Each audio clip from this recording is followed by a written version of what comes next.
So mga kaibigan, matapos talunin ng Gilas Pilipinas ang Latvia kahapon, score na 80-89, ay lumaki ang tsansa na makapasok sa next round ang Gilas Pilipinas natin dahil Georgia po ang kanilang sunod na makakalaban. At si Kai Sotto hindi tayo binigo, ay pinakita ang kanyang full performance dito nga po sa Olympic qualifying tournament, which is talagang nakita natin unpredictable game ang ginawa ng Gilas. Mga kaibigan, bago tayo magpatuloy, pa-like and subscribe po muna and pa-hit ng notification bell para mamaya ma-update ko kayo sa laban ng Gilas at ng Georgia.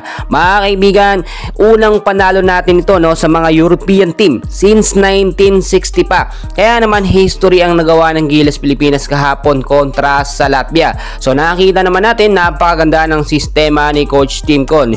European style po na laro ang ginawa dito ng Gilas Pilipinas at talagang pinursiging pag-aralan po yan ni Coach Tim Con.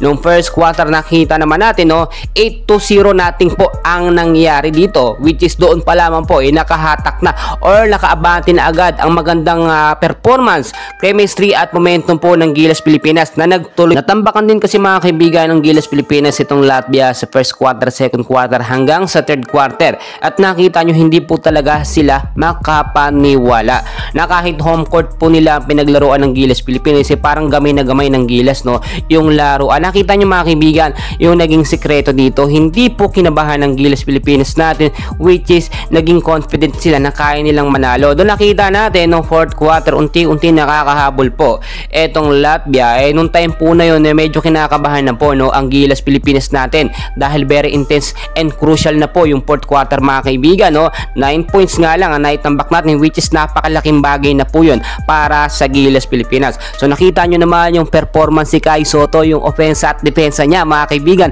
Sobra po talaga proud po bilang isang Pilipino. Si Kai Sotto po nakapagtala kahapon mga kaibigan sa mga hindi nakakaalam ng 18 points, 8 rebounds, 1 assist at 2 blocks.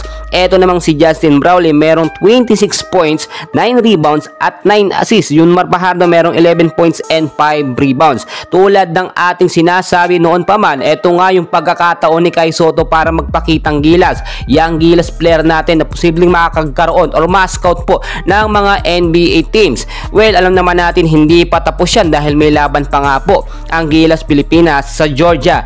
Pero hindi na po yan magiging problema mga kaibigan dahil nga po tinalo natin at tinambakan natin ng Latvia, imposible namang matambakan tayo ng Georgia mga kaibigan. Think positive po tayo dito. Kinakailangan lamang po na makapaglamang na umanalo tayo ng kahit ilang puntos lamang.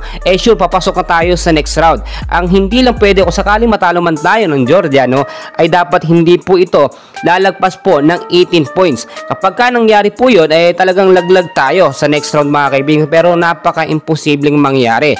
Sa panibagong sistema ni Coach Tim Con ay talagang mas matibay ngayon ang Gilas Pilipinas.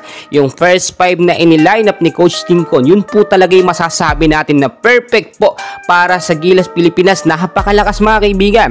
Si Chris Newsome, si Kai Sotto, si Junmar Fajardo, Dwight Ramos at Justin Brownlee. So nagtandem po lahat yan at nakita nyo, boom, grabe po ang nangyari. Ito yung sinasabi natin na kapag minaliit nila ang Gilas Pilipinas ay talagang babawi sila ng tahimik lamang. So kahapon yung crowd marami nagulat, especially yung mga fans po o yung mga solid fans ng Latvia. Well mga kaibigan, patuloy ko kayong i-update, so dyan lamang kayo, and please huwag niyo pong kalimutan mag-like and subscribe for more Gilas update.